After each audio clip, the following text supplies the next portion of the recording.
Yes, Bwana Yesu asifiwe. Once again, mtumishi wa Mungu Meshak Fadhili.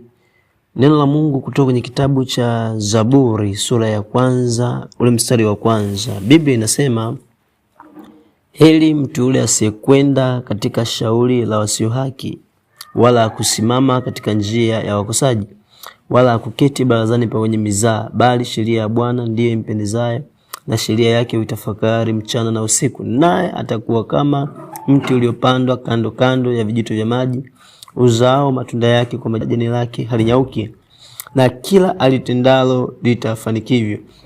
So neno la Mungu, we know kwamba neno la Mungu ni lina pumzi ya Mungu. Kwa chochote ambacho Mungu amekizungumza kwa neno lake huwa kinakuwa na uhai.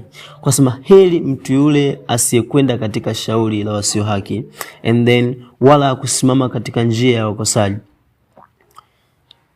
Biblia inasema amebarikiwa mtu asiyekwenda katika shauri la wasio haki. Maana yake people who plans for evil, watu ambao wamejicommit katika kufanya mabaya. They don't want to turn back kwenye neno la Mungu. Watu ambao wamekusudia genuinely kutoka ndani yao watimize huo. Biblia inasema asiyekwenda katika shauri. So you are not involved kwenye ideas zao. You are not involved kwenye plans zao. Alafu anasema wala kusimama katika njia ya wakosaji. So the Bible rejects for a person to stand along the way ya watu ambao wanaenda katika ubaya. Maana yake to support them, to agree with them, kukubaliana nao, kusema okay, it's fine. Biblia inasema kwamba mtu wa design hiyo is not blessed. Kwa hiyo amebarikiwa mtu ambaye amekataa kuongozana na watu, just kuongozana nao kwa mawazo, kuongozana nao kwa idea, kuongozana nao kwa support. The Bible says mtu akikataa kuongozana na watu ambao wanaenda kukosea, it's not him, sio yeye anayekosea, just tu kukubaliana tuenda kukosea. Biblia inasema mtu asiposhiriki amebarikiwa. So kuna baraka za Mungu ambazo zimefungamanishwa na utii katika neno la Mungu. At the moment unapokubali kuobey neno fulani la Mungu, hilo neno limebeba baraka automatic. So it does not matter nani analitii, either hii haiathiriwi na gender wala haiathiriwi na umri. Yeyote anayetii neno la Mungu limeambatanishwa na baraka. Alafu asema wala hakuketi barazani pa wenye mizaa. Hichi ndio kitu ambacho kinanishangaza. God does not want for a person even to participate in the table of people who plans for evil.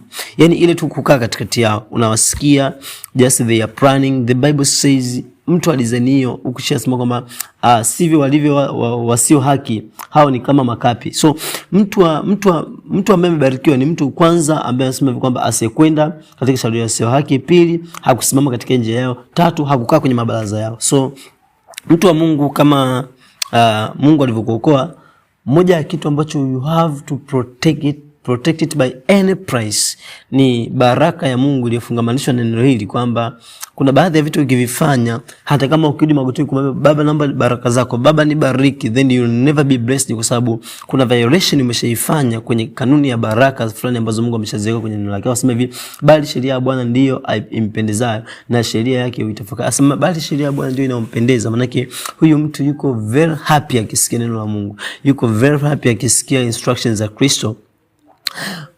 Moyo wa mwanadamu na mwili wa mwanadamu vinaweza vikaambatana sana na ulimwengu huu to the extent ambapo hata neno la Mungu likija halileti ile impact. Yani neno la Mungu likija ni kikwazo, ndivyo Biblia inavyosema. Kwa mtu anaweza akajishikamanisha sana na elimu, akajishikamanisha sana na career yake, akajishikamanisha sana na fedha na mali, to the extent neno la Mungu likija mtu hatataka kubendi maisha yake ya fit neno la Mungu, lakini atalazimisha neno libend ili kufit maisha yake. No, the word of God is there. It will never bend for your life, but you have to bend your life to fit the word of God.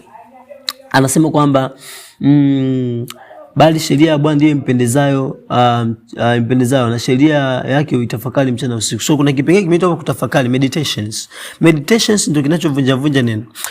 Wakati una meditate neno, wakati unatafakari neno la Mungu, ndio uwanja mpana sana wa Roho Mtakatifu kulibreak ile neno into nutrients. Unajua kwamba neno la Mungu ni chakula cha kiroho. Kama neno la Mungu ni chakula, means neno lina nutrients za kiroho. Nutrients hizo kwa ajili ya spirit nourishment, kwa ajili ya roho yako ili kwamba iweze kuwa hai. Kwa mtu wa wa Mungu, wakati unatafakari neno la Mungu, moja kati ya kitu ambacho kinatokea, tunampatia uwanja mpana Roho Mtakatifu wa kumsaidia mtu kufanyaje. Mtu anasaidiwa kwa namna ya lile neno linakuwa broken down, tunapata nutrients kutoka kwenye zile neno, au in other way to say, neno linakuwa broken down, tunapata revelation from the word of God. Tunapata revelation. Revelation sasa ndio ina open doors. Revelation sasa ndio inatupatia victory, inatupatia kuconquer. Revelation ya kwenye neno la Mungu ndio inatupatia kuishi kwa maarifa. We prosper kwa maarifa ambayo tupo nayo. Watu wangu wanaangamizwa kwa kukosa maarifa. So having knowledge, kuwa na maarifa kuna kutoa kwenye kipengele cha maangamizo. And the Bible says